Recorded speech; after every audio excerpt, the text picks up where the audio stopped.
Good evening, ladies and gentlemen. Permit me to introduce myself. I am Professor Anarch Zigzagovich of Pimpleton State University. I would like to express to you what an honor and privilege it is to be asked to join this preclared panel as a guest speaker. Notwithstanding my own discrete contributions to Earth studies, I feel that the late Professor Vladislav Zorchgevunk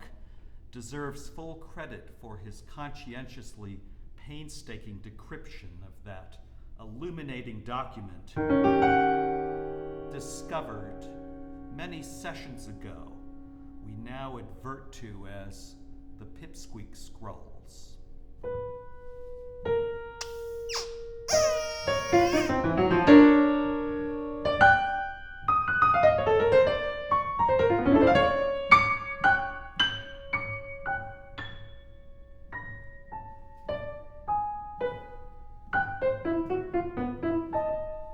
As most of you already know, these primeval memoirs were first published in the ISGAA Quinarily, Journal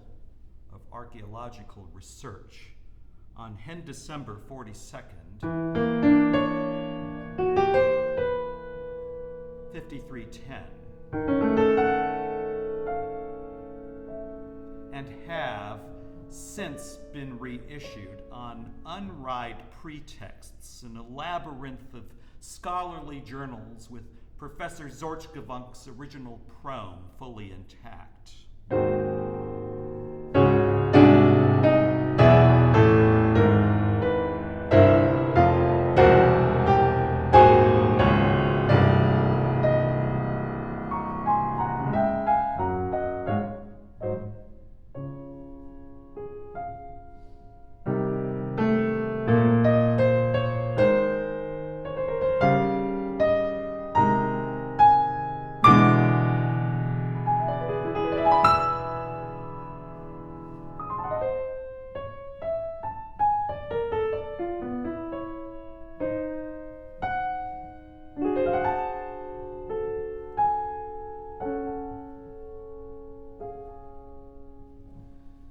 My role here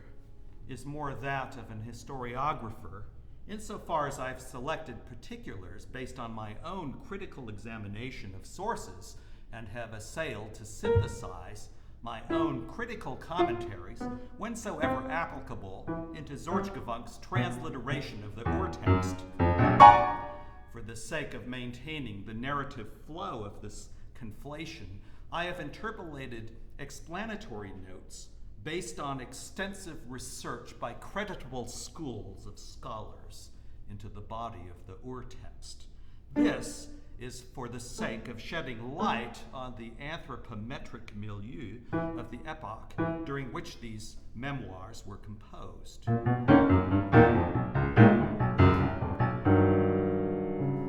The most advanced radiocarbon dating techniques at our disposal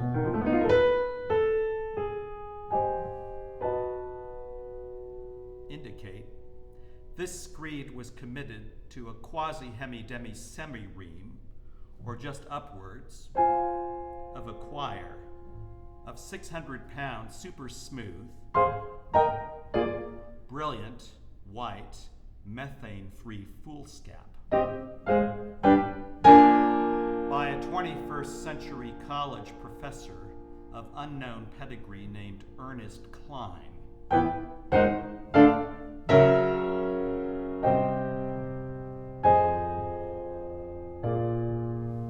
Between 7:07 and 8:55 p.m. Greenwich Mean Time on the date inscribed thereupon, April 14th, 2057, with an error margin of 4 minutes and 33 seconds. And now, dandies and gentle dames, permit me to share with you the amended version of Professor Zorchgevunk's compendious prome to Klein's apologue as it originally appeared in the December 75th, 5313 edition of the ISGAA quite narrowly.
Quote, "The memoirs that follow, written on thin, flat, flexible sheets of material comprised of thousands of tiny wood, rag, and straw fibers, were discovered some 4 summers ago in a potsherd dated from the late VCR period during excavatory expeditions inside that wheel of cloud-like patches and shining globules of gas, colloquially known as the Milky Way. Drawing on recent improvements in magnification and image enhancement technologies, as well as vigorously developing knowledge of proto-terrestrial tongues,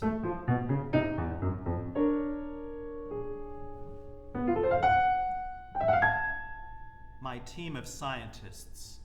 and linguistic scholars was able to piece together and unpuzzle the cryptic pen script scrawled upon the yellowed parchments we had serendipitously discovered in the course of our excavatory undertakings.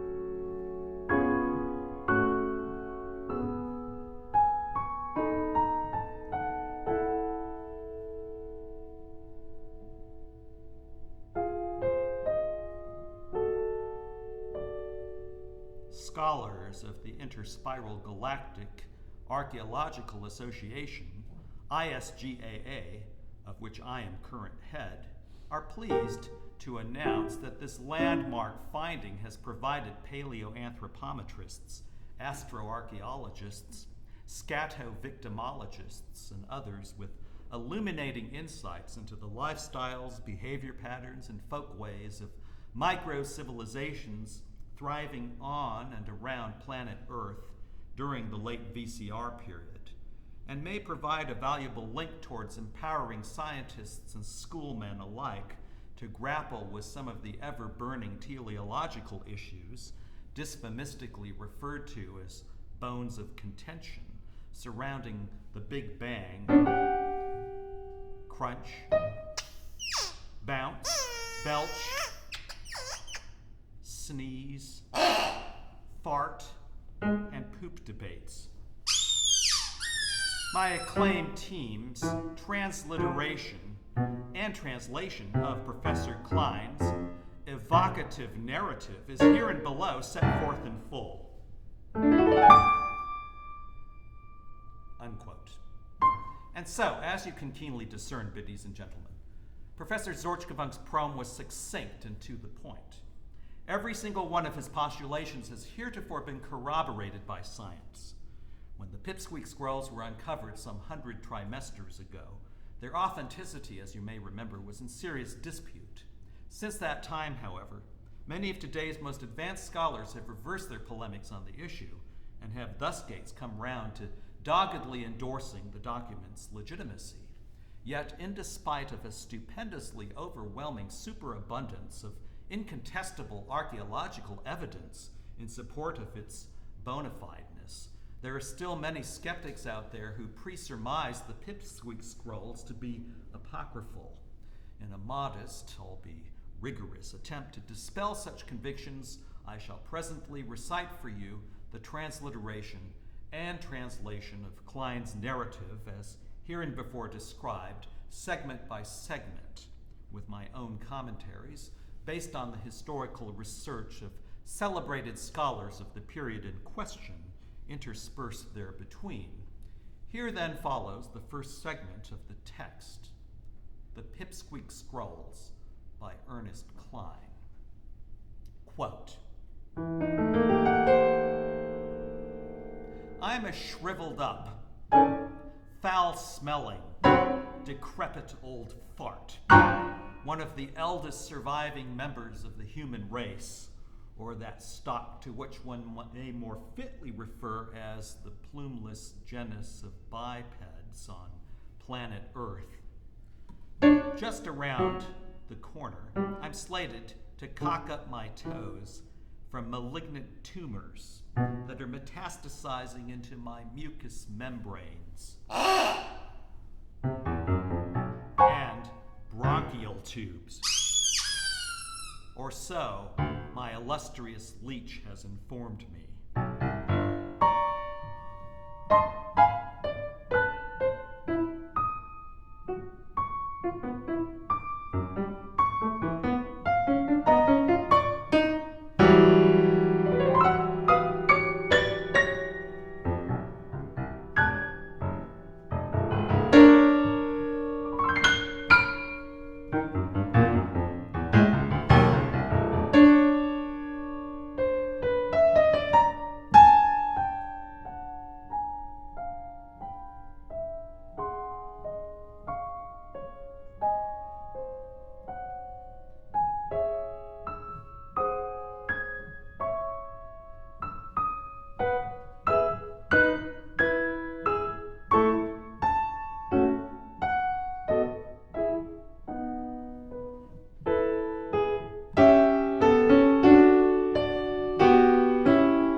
Condition isn't what presses me down, though. Indeed, I expect the death rattle to sound silvery and balsamic, like a cradle song, when it finally gurgles upways into my gullet from the spit and snot that's due ere long to flood inside my throat.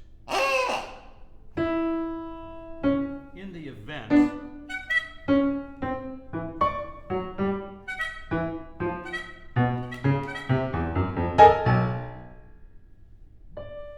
that this malaise becomes more than my flesh can withstand, I've prepped myself a suit cup of chloral hydrate to speedfully expedite,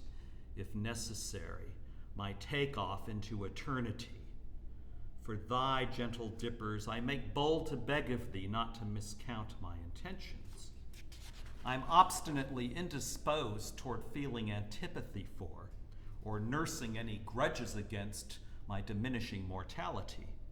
My life has been fair and productive, and on that account I'm gratefully thankful for the voluminous brevity of years I've been accorded. Although as a general rule I indulge seld penchants for lapses into futility, I thought it might nevertheless prove expedient to jot my memoirs down in the off chance that they are excavated subsequent to my departure.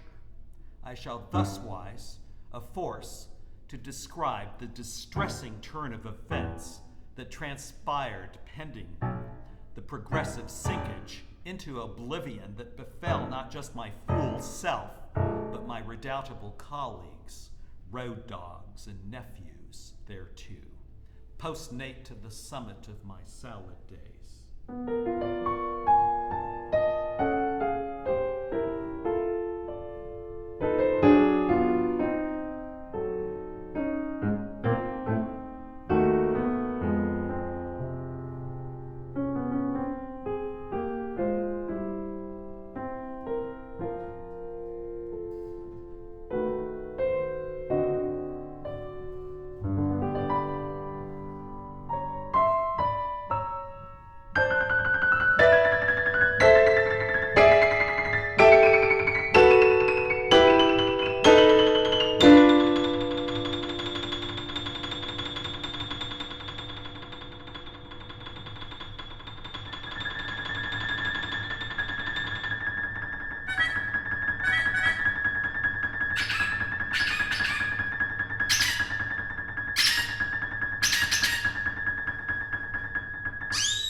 I took note of the physiological changes in my students, albeit unconsciously at first, and not without having failed to give heed to the perplexing phenomena once the telltale sea marks had made themselves manifest.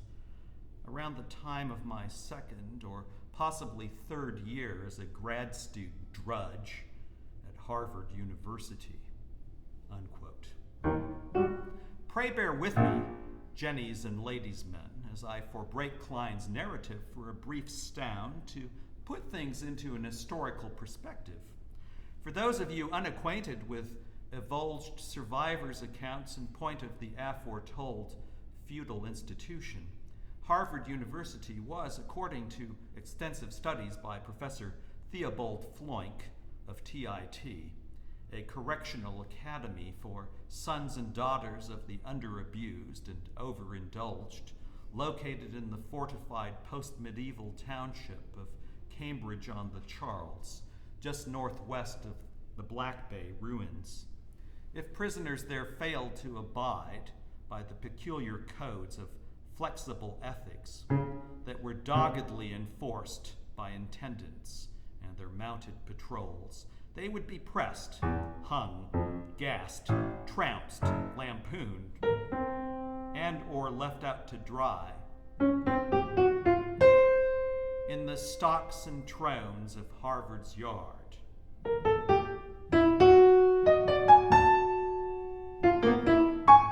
Often in the insufferable midsummer humidity for which New England was notoire. The slogan Veritas is believed to have been derived from the Polish phrase Arbeit macht frei, a direct transliteration of Dante's Abandon all hope, ye who enter here, epigraphs of which have been found inscribed on the gates of Harvard's yard, and emblematized on its campus letterheads. A pictograph on the east wall beside the third stall of the gents' room in the sub-basement of the Harvard Science Center suggests how so, that this term may have been used as a cryptogram by the Harvard resistance movement in reference to a fuzzy feeling of apathy that was known to pervade that institution. Be that as it might, it should be pointed out here that only scant archaeological evidence has been uncovered to lend due credence to this hypothesis. And now that I've imparted to you an oblique hint of the social atmosphere under which our protagonist was obliged to operate, I shall resume where I left off with his story.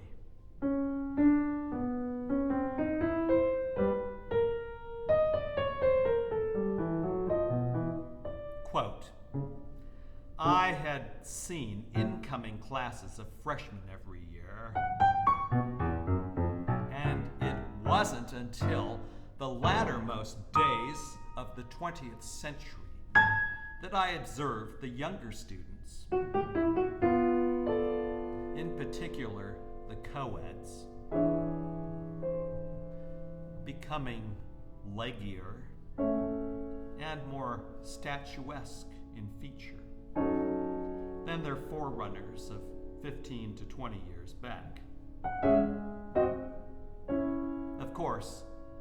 I was more on the qui-vive than most in respect to perpendicular distances,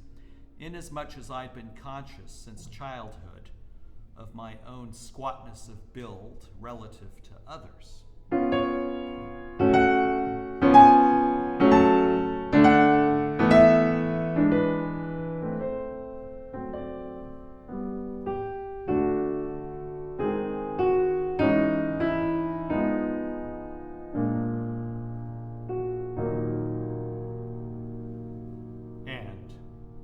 When I brought such observations to the attention of my colleagues, with eyes wide shut, they'd either drop the subject or dismiss it with a laugh.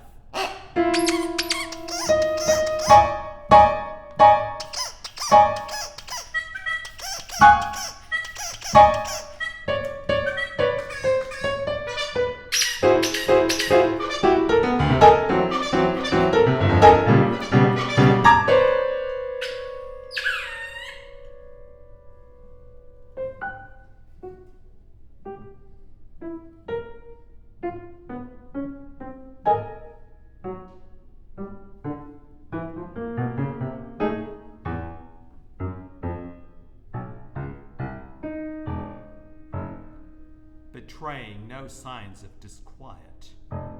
at the foreboding inferences I'd drawn from reams of statistical evidence corroborating my worst suspicions.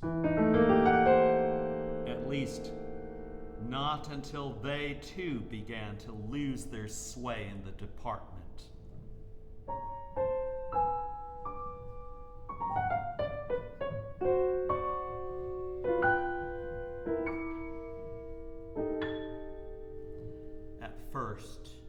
My students listened with rapt attention to my metaphysical discourses and treated me with a modicum of respect. But by the time of my 6th, and especially my 7th year as a teaching fellow, at which point I was more at home with the material I taught, as well as more densely immersed in the compounding of my dissertation, it seemed they had either caught on more quickly to the substance of my talks, or had become more versatile at effecting that they had, unquote. Pray bear with me once again, babies and candymen, as I forbreak this line of thought to exposit here for a blink on the subject of doctoral dissertations, as they were then-a-days yclept. According to a recent prelection delivered by Professor Drubin Xeroxberger of the Taco Nova Institute, a doctoral dissertation was a lengthy and elaborate prayer of thanks, compounded by grad-stu drudges in mechanical obeisance to elliptical sets of arbitrary precepts laid down by self-constituted subcommittees of grinding dunces, dorbles, and prigs, in which they, the grad-stu drudges, eloquently expressed their everlasting indebtedness to their superiors for the moldering scraps of defective privities they'd accrued during their quinquennia-long bouts of sleep deprivation, social maladjustment, disassociation, and involutional melancholia, in conjunction with recapitulative quixotic episodes of persecutory anxiety. Such spells of paranoia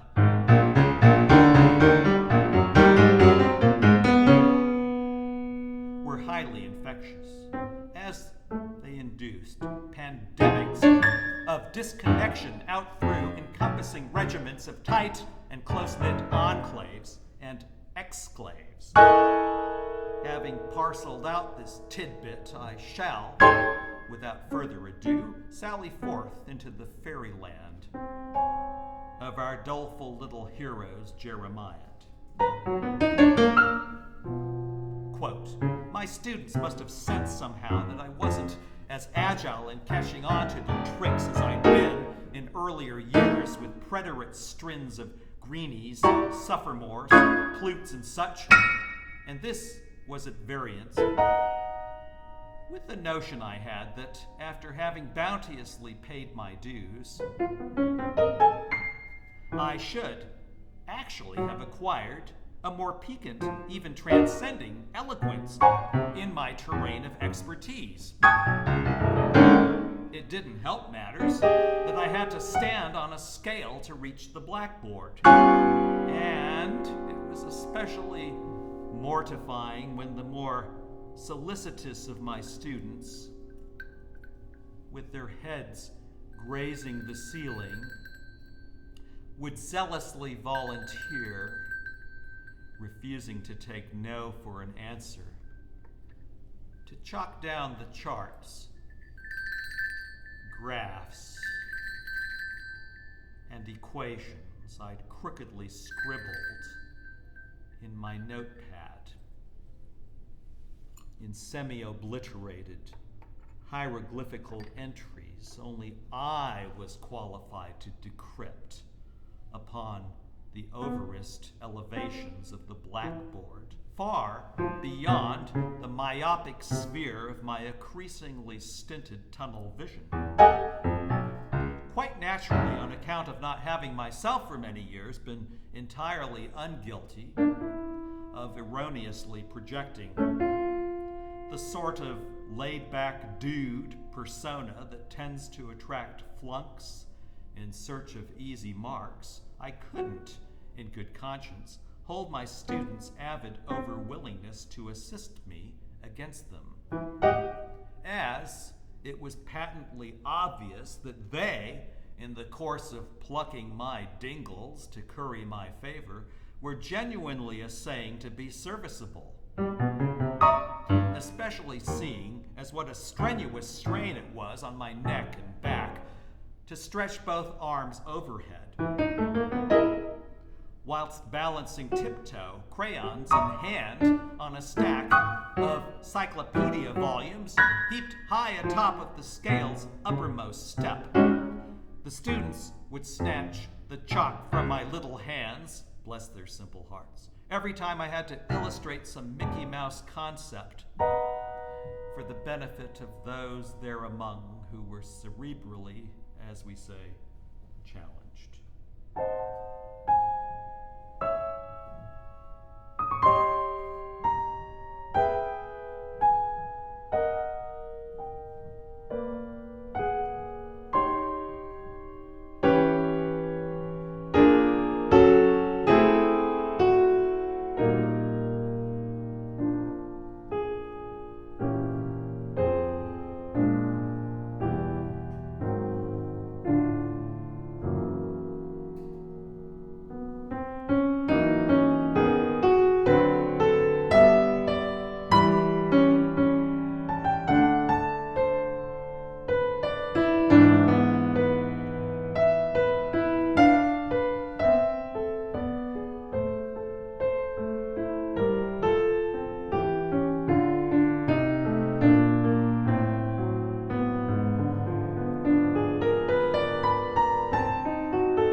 learners' breathless impatience to proffer me their aid, I was doomed by default to sneak into the classrooms late every night to expunge all the scribblements they'd scrawled on the boonmost reaches of the blackboards,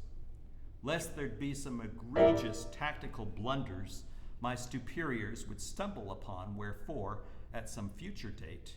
I'd be held to account.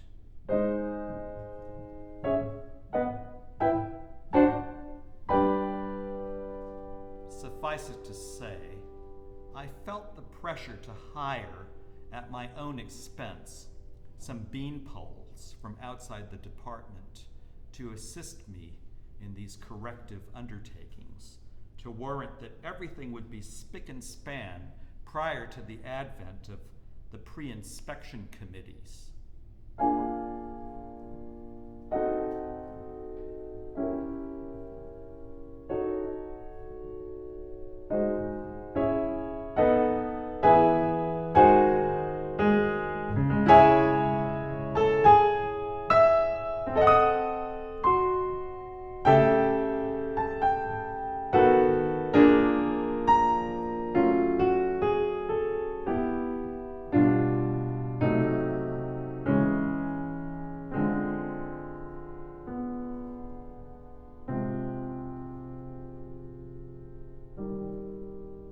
The pre-inspection committees, by the by, consisted of several hundred symmetrically uniformed pencil geeks who'd march around campus in silent, overlapping squads during the weeest possible hours of the morning, calculators on helixes, nerd packs in dicky pockets, clipboards under armpits, drawing up in-depth statistical accounts and inferentially detailed analytical reports on the conditions of classrooms, cubby holes, visitoriums, and the rest.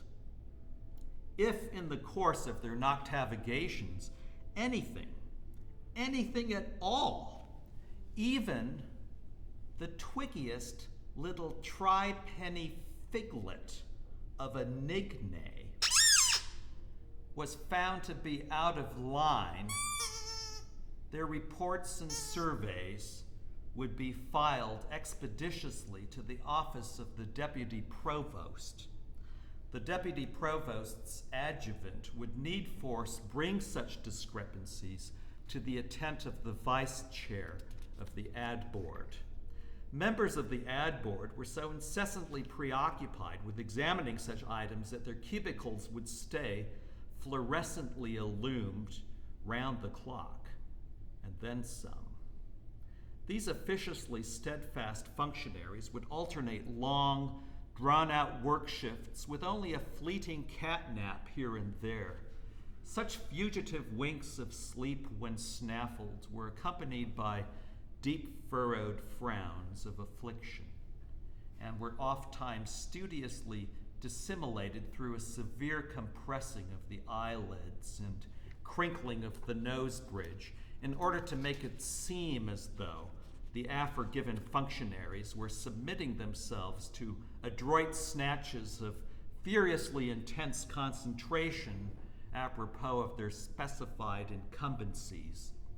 gulling their immediate overseers therethrough into feigning that they, the functionaries, in their deferentially subordinate roles as underspur leathers to ominously influential middle office affiliates emanating from the innermost echelons of the deputy provost's furtively secretive, teutonically efficient, time-blackened bureaus of motherly inquest,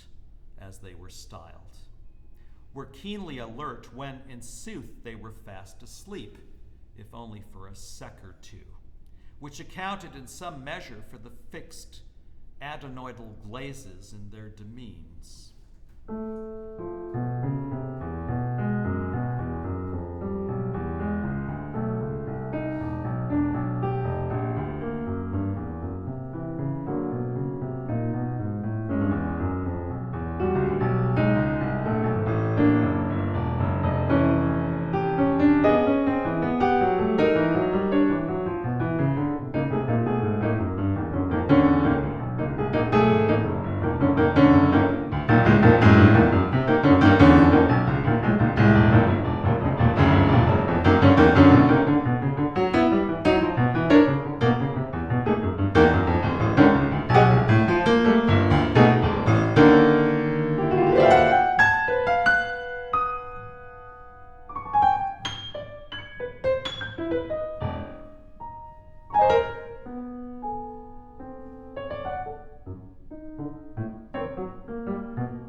especially discomforting for me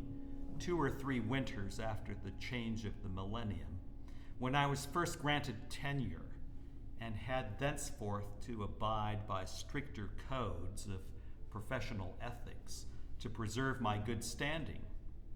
And the ripe young co-eds would sit at their desks cross, or dog forbid,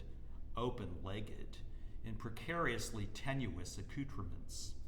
My blinkers would meet them thighs or hucks on, affording me the unasked-for serendipity of copping ganders into their jumpers, dirndls, tutus, or whatever they happen to be wearing, or not, as the case may be, from whence I'd catch sight of the snog mounds of maiden buff circumjacent to their unmentionables.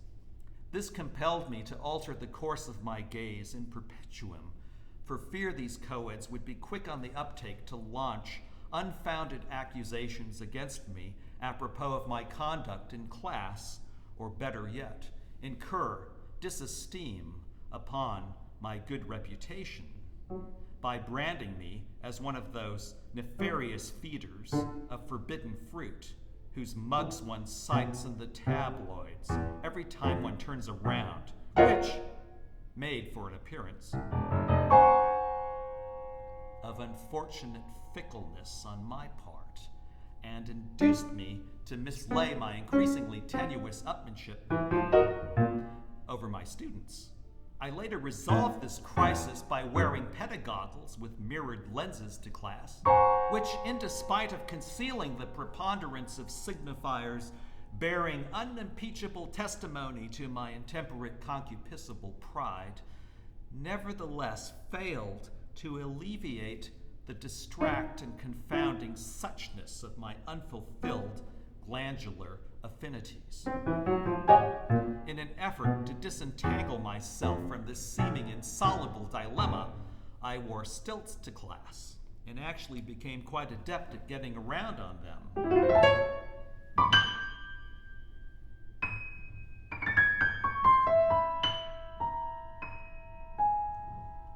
All the same, that was many moons agone,